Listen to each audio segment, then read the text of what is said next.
Oui, des exemples de principes, par exemple, je me souviens de principes qui ont beaucoup bouleversé, des principes qui avaient trait aux techniques pédagogiques. Parce que dans une approche par compétences et compte tenu des types d'étudiants qu'on a maintenant, qui sont beaucoup plus des étudiants chercheurs d'information, et qui sont vraiment pas aptes à se faire dire quoi penser, puis on le voit, on a des exemples réguliers.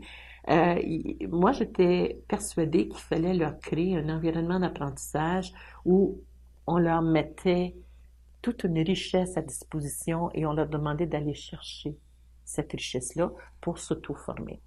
Et ça, c'était une révolution assez importante parce qu'un milieu universitaire, on croit encore que le cours magistral est la seule issue possible. On croit encore que ce que dit le maître est, ben c'est ça, c'est ce qui est essentiel, puis c'est là qui est la voie, puis la sortie de formation, puis la meilleure technique pédagogique. Puis moi, je sais pas, peut-être c'est à cause de ma formation, c'est peut-être aussi à cause de mon style d'apprentissage, mais j'ai pas beaucoup de talent avec les cours magistraux et je constate que actuellement, dans l'univers dans lequel on vit, avec tout ce qui est disponible, c'est vraiment pas la meilleure façon. Alors ça, il fallait comme essayer de déconstruire ça, essayer d'expliquer aux gens que ben, les cours magistraux, c'était pas une panacée. Heureusement, j'ai trouvé un article qui disait que il y avait une étude qui a été faite où on a comparé l'apprentissage dans un cours magistral de très haute qualité puis un cours magistral de qualité faible. Et on a découvert que les étudiants apprenaient mieux dans le cours magistral de petite qualité. C'est comme, OK, c'est très intéressant. Et la raison est simple, finalement, c'est qu'au sortir d'un cours magistral de petite qualité, les cerveaux sont troublés parce que les choses sont pas claires, puis les étudiants se sentent l'obligation d'aller chercher après. Fait qu'ils poussent plus loin, au fond. Mais il reste que ça explique ça, que le cours magistral n'est pas nécessairement c'est pas la fin du monde, là. Puis au fond, Socrate a inventé ça il y a un petit bout de temps, puis il faut peut-être passer à autre chose. Alors, il y avait des principes directeurs qui étaient autour de ça, et ça, c'était difficile à faire accepter. Dans un des principes directeurs, je me souviens qu'on disait qu'il ne devrait pas y avoir plus que 20% de cours magistraux. Et ça, c'était longuement discuté.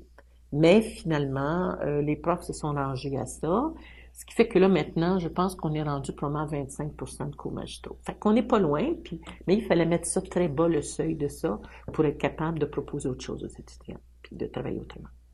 Il faut absolument le faire avant, parce que au début, il n'y a pas encore de contraintes qui sont arrivées.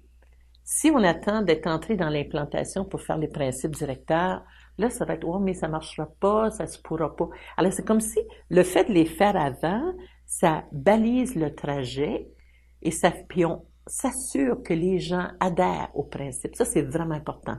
C'est fait par une équipe, oui, parce qu'on peut pas travailler à 60, là, mais on fait adhérer les gens autour de ces principes-là. Et après ça, on dit, ben là, c'était nos principes directeurs, là. On avait décidé qu'on n'aurait pas de cours magistraux minimum. Alors, qu'est-ce qu'on fait là? On va faire autre chose, puis on va créer autrement, puis on va designer autrement. Fait que ça devient un petit peu notre guide, mais c'est vraiment important de le faire avant. Si on attend, c'est comme piper les dés, là.